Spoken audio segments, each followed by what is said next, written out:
It's the middle of August 2021, and on this episode of What's Going On with Shipping, we're looking at the fall of Afghanistan and the impact it's going to have on global shipping. Now, you may be sitting there saying, Afghanistan's a landlocked country in Central Asia. What possible influence could it have in shipping? Yet, as we'll look during this episode, we'll find out that shipping played a massive role in not just the conflict starting in 2001, but throughout its 20-year history and the ramifications going forward into the future. Hi, my name is Sal Mercogliano. I'm an associate professor of history at Campbell University and the newly named chair of the Department of History, Criminal Justice, and Political Science.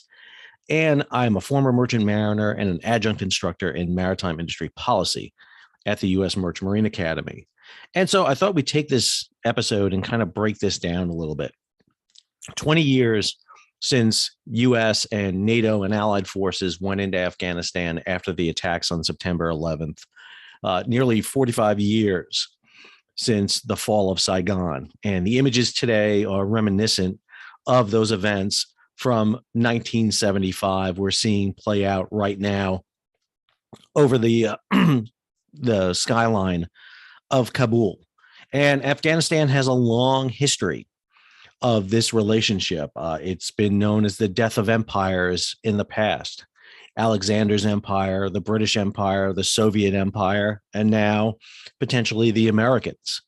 There's been a lot of crossroads. Afghanistan has been a buffer state. It was designed as such between Iran, what is today Pakistan and India, but was British India, China, and what was the Soviet Union, Russia, but now it's the Central Asian states. And so Afghanistan has always been this kind of buffer zone. And the U.S. involvement in Afghanistan dates back, as I mentioned to you before, to the attacks on September 11th. A great book by Doug Stanton, Horse Soldiers. There was a movie loosely based on this book, but it's not as good as the book. Talks about that early entry of U.S. forces into Afghanistan in October of 2001, shortly after the attacks on September 11th.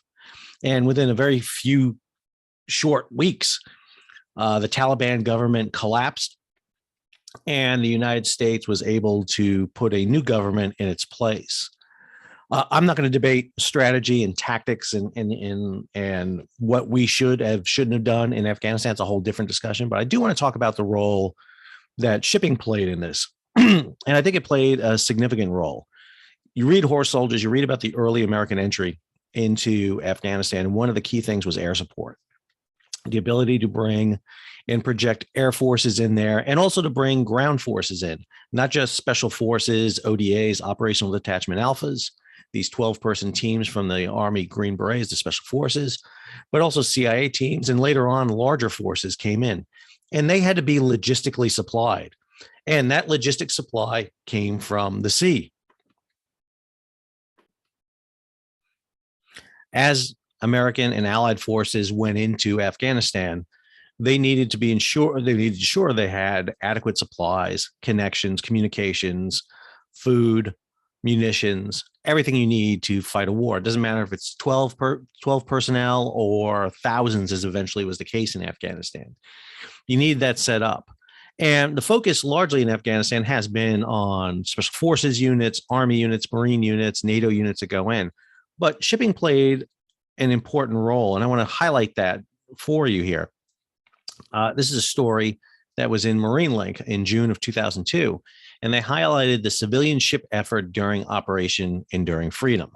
And they highlight several vessels. I want to highlight the 4 vessels that they talk about in here and kind of the role that they played here in sustaining this effort. And of course, I'll link all of these notes and articles to the show notes so you can take a look at it.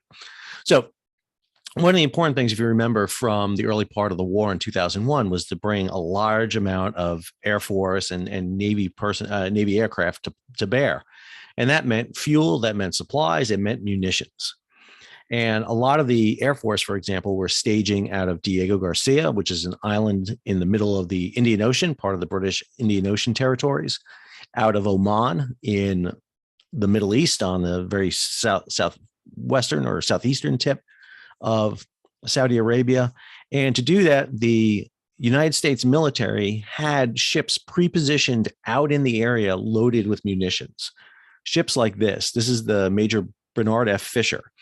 This was one of two ships that was pre-positioned out in the Persian Gulf, or excuse me, out in Diego Garcia, I should say, and chartered specifically through the Military Sealift Command. This is the U.S. Navy's entity that controls merchant shipping. But this vessel it was specifically chartered for the U.S. Air Force. And it's a container ship. And these large white boxes that you see on here are actually basically cocoons. There are metal frames with plastic over them. And inside of them, they run these large air conditioning and dehumidification equipment to keep the holds at a certain climate, temperature, and humidity. And that's because the ship is loaded to the gills with containers, largely with ammunition. And believe it or not, you don't want your ammunition getting too hot, sitting out in the middle of the heat. That could be bad. And so Bernard F. Fisher here, as you see, was one of these vessels that was pre-positioned out there. And when the call went up and all of a sudden the U.S. starts staging Air Force units at Diego Garcia to Oman, the Bernard F. Fisher was called in, the boxes were removed, and containers were removed. And a lot of the initial bombs and munitions that fell in Afghanistan came out of the hold of this ship. There was also a vessel that was loaded with ammunition in the United States and sent over. It was one of the only Ready Reserve Force. These are ships at the time. There were 76 ships in the Ready Reserve Force. And the only ship activated from the Reserve Force was this vessel here, the Cornhusker State, SS Cornhusker State. Very unusual looking ship for a good reason. She's what's called a crane ship, as you can see by the large pedestal cranes there. Two large pedestal cranes offset to starboard, two cranes on each of the pedestals. In the late 80s, early 90s, a program was set up with the U.S. Navy in conjunction with the Maritime Administration under the Department of Transportation to convert 12 vessels into crane ships. These ships were not just container ships that they can carry containers themselves, but they were specifically designed to offload other container ships. Not all container ships had their own gear on board, their own cranes. A lot of container ships, which is the norm today, it was becoming the norm back then in the 1990s into the 2000s. A lot of container ships were losing their cranes because cranes took up space that were better fitted for containers. The problem was that if you needed to offload vessels in a port that didn't have cranes, for example, Diego Garcia, you needed a crane ship.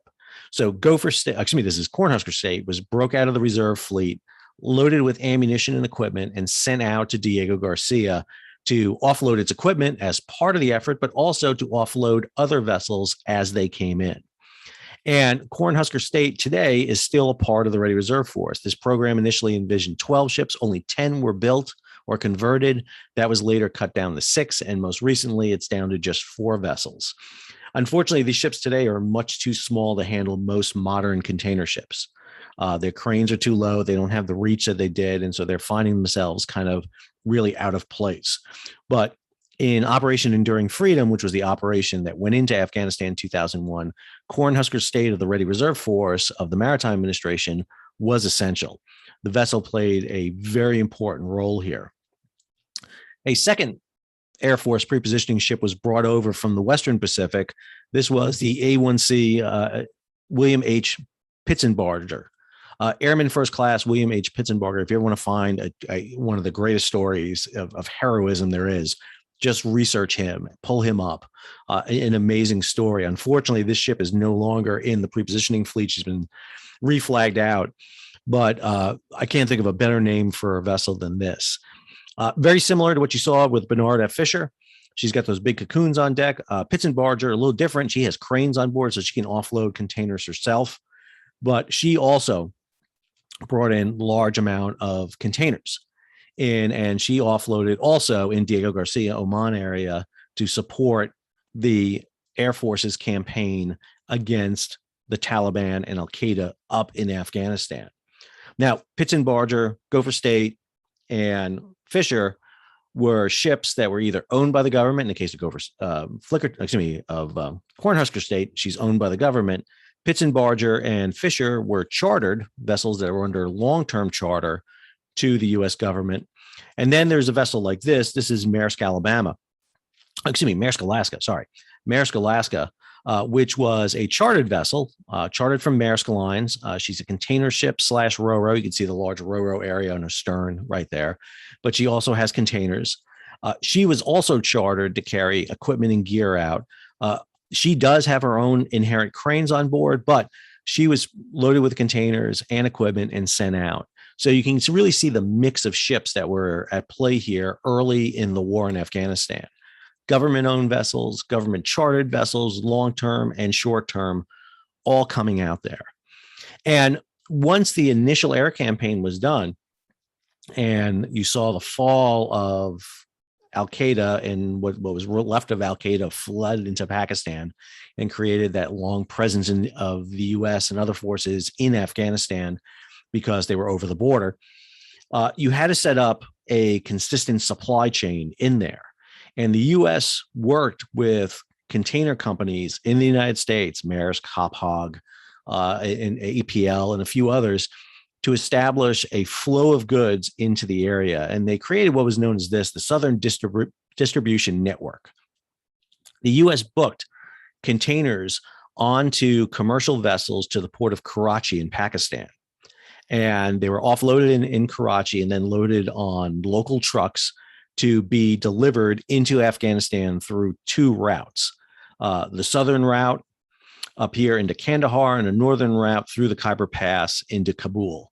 And that was the mainstay for transportation in and out of Afghanistan for a long time. Yes, you had C-17s and C-5s and C-130s flying in, but the large bulk of goods came by sea to Karachi and then overland through the passes into Afghanistan. So during the period from 2001 to 2008, 2009, this was the principal supply route. And the U.S. utilized basically commercial shipping firms for this. The goods were sent on commercial shipping company ships. They were loaded on board containers, couldn't tell what they were because they were sealed in that container. They would be offloaded in Karachi, loaded on trucks, and then sent up through the passes into Afghanistan. Right around 2008, 2009 is when we saw things start heating up in Afghanistan again. And you saw U.S. shipping used in a very unique way. So in February of 2008, the Marines' 24th MEU, Marine Expeditionary Unit, this is ironically the same Marine MEU that's out there right now on board the Iwo Jima amphibious ready group that is going into Afghanistan to help cover the withdrawal of American forces. In 2008, the 24th MEU was loading on the Nassau, USS Nassau's amphibious ready group, 3 vessels for deployment overseas. But the decision was made to send the Marine MEU into Afghanistan. And they were already loading on board the 3 Navy vessels that made up the amphibious ready group, but they needed to get that gear there faster than that. And so in a very unusual move, they offloaded the vessels. The 3 amphibious vessels were offloaded, and instead all the Marine gear was loaded on this ship. This was, at the time, the USNS Algol. Today, she's the SS Algol. Algol was one of 8 ships converted in the 1980s. These were originally Sealand container ships, the SL-7s. These were the fastest container ships in the world, 33 knots. They were designed by Malcolm McLean to provide an around-the-world service, 8 vessels continually circling around the world. And kind of a fast service here. Unfortunately, by the time they came into service in the 1970s, fuel oil spiked in price. These vessels at full speed burn about 6 barrels of fuel a mile, just completely fuel inefficient. So they were slowed down. They were slowed down to a point that they were not efficient because of the load they carried on board. And so the U.S. bought these ships, all 8 of them, from Sealand, from Malcolm McLean, and converted them into fast sealift ships. So what you see here is in the mid-body was replaced where there are typically containers between the forward and aft house. There's now roll-on, roll-off decks. There's cranes fitted midships and aft. The aft portion here is still container cells. The midship portion here is a roll-on, roll-off facility. And in the forward hull, which was always a poor design, there's an open cargo storage area, but there's no cranes to service it. It's kind of a useless area right there. But these ships were unusually fast. During the Persian Gulf War of 1990-91, these were the first ships loaded, sent out from the United States. Eight vessels, 7 of the 8 were absolutely essential. 1 broke down, the Antares, but the other 7 provided yeoman service. In 2008, it was decided to take all the gear off 3 Navy ships and pack it on Algol and send Algol out at 33 knots to Oman, offload the cargo, and then airlift the cargo into Afghanistan. It was a really unusual deployment. These ships are still out there. They're part of the Ready Reserve Force today, hence SS Algol, not USNS Algol now. But obviously, these ships were built in the early 70s. They're really getting old in the teeth, steam plants. Even though they're great fast vessels, they're really reaching the end of their lives. If you're interested in the campaign in Afghanistan, the Army and the Navy have come out with official reports on this. The Army did a series of small little publications, these pamphlets. These 2 pamphlets cover the period up to 2005 and 2009. And then they have a larger 1-volume version that covers the period from 2001 to 2005. The Navy has something. It's not great. It's more of a chronology, to tell you the truth. Not the greatest. They really need to come out after the Persian Gulf War. They came out with a great 1-volume history of the Persian Gulf War. Navy hasn't done that yet. Would love to see them come out with this, but there's some unusual things in terms of shipping, in terms of the Navy in Afghanistan, I also want to highlight. So, for example, one of the things they did was send the USS Kitty Hawk from Japan. So we always keep 1 carrier forward deploy in Japan.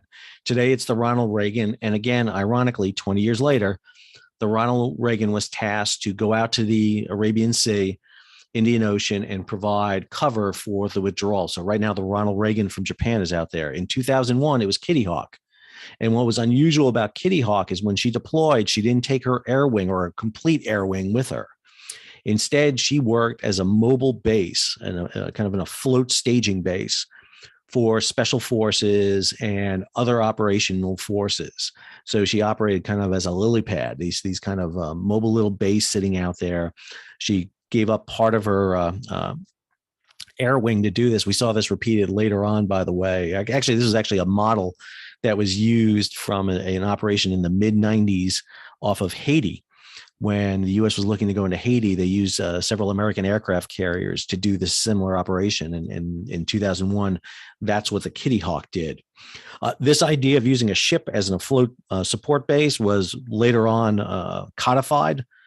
This vessel, the USNS Gunnery Sergeant Fred W. Stockman, she's the former Leica Maersk, L. Maersk, was L. Maersk when they came out in the 1980s, were the largest container ships in the world. After the Persian Gulf War, the United States decided to build more roll-on, roll-off ships. So it built 15 of these large medium-speed ro-ros, but to get them out faster, they bought 5 existing container ships and converted them into these large medium-speed ro-ros, which is a bad idea because, number one, they didn't convert them faster than new builds. And second, these are the most overbuilt vessels in the world. You'll see that they have this huge, massive stern ramp here. They have side ports on each side. They have a large platform that hooks to those side port ramps. And then they have also twin pedestal cranes here. I mean, just overbuilt in many ways. You don't need this much redundancy. Just the slewing stern ramp would have been more than enough. But anyway, Stockman was used as an afloat staging base, not for Afghanistan, but actually as part of Operation Enduring Freedom, but in this case in the Philippines. But that was the concept that was borne out by Kitty Hawk off the coast of Afghanistan in 2001. Today, the United States is building purpose-built vessels, what they call ESBs, these expeditionary support bases. The Lewis Puller is in the Persian Gulf. The newest one, the Herschel Woody Williams, is off the coast of West Africa right now. And new ones are being built. They're modified tankers being built by NASSCO down in San Diego. The Marines also have a history out, which I think this is one of the best ones I think out there. This talks about the 2 Marine amphibious brigade, Marine expeditionary units that were out in the Persian Gulf, in the Arabian Sea, in 2001, 2002. They talk about the deployment from there, really an interesting perspective of using naval vessels to project power ashore. It's extensive, a lot of details in this. You'll read about a young brigadier general by the name of James Mattis in here, who commands Task Force 58, which is the Marine units that go ashore, establish Base Rhino. The parallels between Afghanistan and Vietnam are just immense. A few years ago, the United States Navy's Naval History and Heritage Command put out a 9-volume series on the U.S. Navy in the Vietnam War. And I'm going to highlight 2 of the volumes to you. One is personal for me, and that is volume 8, Fourth Armored Defense, which talks about sealift and maritime logistics in the Vietnam War. You can download all 9 of these as a PDF from the site. You're free to do that. This volume talks about sealift and the maritime logistics in the Vietnam War. It's my book, so I thought I'd plug it. I can't help but plug my own book here. But it does talk about the role of shipping during the Vietnam War. And then the 9th volume is this one, which talks about the maritime evacuation of South Vietnam and Cambodia, which is really a harrowing story. The images we tend to see of Vietnam are people fleeing in helicopters, but in truth, more people get out of Vietnam by boats than any other way. And this volume really captures it in a good way. Last thing I want to talk about here on the shipping in Afghanistan is the role that shipping played later in the war. I mentioned to you before that in up to 2008, most of the cargo going to Afghanistan is going by the southern distribution route via Karachi through Pakistan. Well, there's a great book entitled Global Reach, Revolutionizing the Use of Commercial Vessels and Intermodal Systems for Military Sealift. It's put out by U.S. Naval Institute Press. I love this stuff. This is the stuff I live for. I eat up a book like this, although I will tell you that this is a tough read. If there was ever a book in desperate need of an editor, it's this book. As much as I love this stuff, it's hard for me to get through because it's a very redundant, repetitive book. But one of the things that this book does is it highlights the role of the conflict in Afghanistan, Operation Enduring Freedom, and basically the role it plays. And one of the things that really struck me, and I'm going to highlight it here for you all right now, is the role that this plays. Matter of fact, there's even an entire chapter in this book devoted to sustaining forces in Afghanistan. And that's because of the interdiction campaign that took place in 2009 on those southern routes. In 2009, there were attacks on those convoys, those road convoys coming up from Karachi. And this is just pre-surge going into Afghanistan. And there was a big concern that we would not be able to sustain the surge into Afghanistan. We didn't have the logistic supplies to do it. And so the United States Transportation Command, which is the unified command that oversees military transportation, got up with the major shipping firms and sat there and said, okay, what are the alternatives we can look at? And what they came up with was this: a northern distribution route, a alternative distribution route. So that southern route here runs out of Karachi into Afghanistan, and it comes under a series of attacks, both in Pakistan and in Afghanistan. So what they design is a series of secondary routes, shipping routes into Bremerhaven, into Corsica, into Sardinia, into the Black Sea, into the Baltic Sea. So, for example, one of the things that Hauppauge, Maersk, and APL came up with this concept is we'll ship into Bremerhaven, transload into smaller feeder ships into the Baltic, offload in Riga and Latvia, and then by rail, take the goods across Russia. Yes, Russia. We needed Russian support for this, into Kazakhstan, and then either by rail again through Uzbekistan into Afghanistan, or through Kazakhstan, through Kyrgyzstan, through Tajikistan, Uzbekistan, and then into Afghanistan. The other route was into the Black Sea through the Dardanelles and the Bosphorus to Romania, and then across to Georgia by smaller vessel, then to Azerbaijan, then across the Caspian Sea, and then again into Kazakhstan, Uzbekistan. We avoided Turkmenistan because it was ruled by a crazy guy, still is.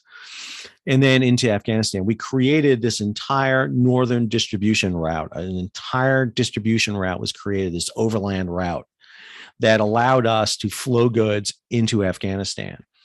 And to give you the idea of the success of that, This is a news item here from the United States Army, Europe Public Affairs. In 2013, in Latvia, the Northern Distribution Network marks the movement of the 100,000th container through their route. 100,000. Again, this story talks about it, that it was started in 2009, brought more than 2 million tons of non-lethal equipment through ports in the Baltic nations of Latvia, Lithuania, Estonia, overland into Afghanistan, traversing the Czech Republic, Slovakia, Hungary, Romania, Black Sea, Georgia, Azerbaijan, Kazakhstan, Uzbekistan, Kyrgyzstan, Tajikistan before reaching Afghanistan. That's an amazing development, I have to say. It was really an unheard of level of effort that went in there to develop this Central Asian route. And in the strange irony of all times, it really promoted this concept of developing the Central Asia overland routes. And you can see that today with the Belt and Road Initiative. China has been developing this concept of alternative route transportation, what they refer to as the Belt and Road Initiative. They've been working on routes beyond just the traditional shipping routes. You all know me from when the Ever Given went aground in the Suez and it shut that key supply route out. But it really didn't, because there was still the route around the Cape of Good Hope. It's longer, but it's an alternative route. China has spent a lot of time talking about the South China Sea and the fact that it has been doing a lot in the South China Sea, but in truth, it's developing alternative routes. It's developing the Arctic route. It's developing a South Pacific route. And most recently, it has developed these rail routes. If you look at the number of trains going from China to Europe, it has been increasing exponentially every year. OOCL just announced a new route that goes out of China to Kaliningrad on the Baltic, and then to Bremerhaven, and then by ship from Bremerhaven to the United States, to New York, to Savannah, and Charleston. And in many ways, what we did with the northern distribution routes really demonstrated the viability of these routes, both rail lines, gas lines, oil lines. Should China be shut out of the South China Sea? Should China be interdicted in its flow of goods? It has alternatives. And China is always concerned about that. You have to remember, China has a couple of hostile neighbors, India being one of them. They've had border disputes recently. India is always seen as a threat. It's one of the reasons why China has developed ports in Bangladesh, in Karachi, in Sri Lanka, in Maldives. They're really trying to ring themselves around India. And you'll also notice one of the areas in particular, you see China using Mongolia, using Russia, using the Central Asian states, Iran. One of the big holes right here is Afghanistan. Afghanistan is that big, huge hole right there in the middle. And one of the potentials for Afghanistan is if China can set up a new railway, this 5-nation railway route, which would link them directly, China through Kyrgyzstan, through Tajikistan, through Afghanistan to Iran, Kyrgyzstan through Tajikistan into Iran. That gives them an alternative route. But had the U.S. stayed in Afghanistan, had the U.S. maintained a presence in Afghanistan, which shares a very small little border here with China. You can see it right here. This is, again, what Afghanistan was. It was a buffer state. Here's China. This was Pakistan, was British India. Tajikistan, Uzbekistan, Turkmenistan, this was Soviet Union. And then over here, Iran, it was a buffer state. U.S. presence in Afghanistan put the United States astride the entire Silk Road for China. It also put them astride this route, which is being developed by Iran, China, as an alternative route. India is also involved with Iran on this one. But Afghanistan put you astride all these routes. And yet what the United States has done in its withdrawal from Afghanistan is opened up these routes. What does this mean for shipping? Well, if the Suez closes, then there's alternative routes. There's routes around Africa. But more importantly, you can start dumping cargo onto trains, high-value cargo. Obviously, you can't move the tonnage necessary, but you can move high-value cargo now across Central Asia. And that Central Asian route, that Silk Road, the new Silk Road, the Iron Silk Road, or the Steel Silk Road, the railroads have been developed to be able to move that goods. And that really is one of the big implications that we're seeing coming out of Afghanistan, coming to shipping. We tend not to think of a Central Asian country landlocked as being a player in ocean shipping, but as you see here, it is. It was a player right in the very beginning when U.S. shipping was vital for the intervention into Afghanistan. And today, the real winner of this fall of the government in Afghanistan, the removal of U.S. forces from Central Asia, is going to be China. China will be the real winner here in many ways because it's going to be able to further develop its Silk Road routes across Central Asia into Europe, through Afghanistan potentially. And even if it doesn't go through Afghanistan, it'll go through the other states, through Iran, Turkey, into Europe. And the only concern now it really has on its border would be India. Is the big concern it has. This is a huge relief for China to get the U.S. out of Afghanistan. And again, I'm not here to debate the merits or yes or no, whether we should stay or go. I have my own personal opinions, which isn't part of this. But this is one of the implications in terms of global shipping, what Afghanistan means. So a little bit long, I apologize, but I hope you enjoyed this analysis of the role of the war in Afghanistan over the last 20 years on global shipping. If you enjoyed this, please subscribe to the channel, hit the bell, so you'll be alerted about new videos when they come out. Give it a thumbs up, share it on social media so other people can see it. And also feel free to leave comments in the comment section. I try to answer all my comments and get back. And if there's any further questions I can answer, I will endeavor to do my best to answer them. Until our next episode, this is Sal signing off.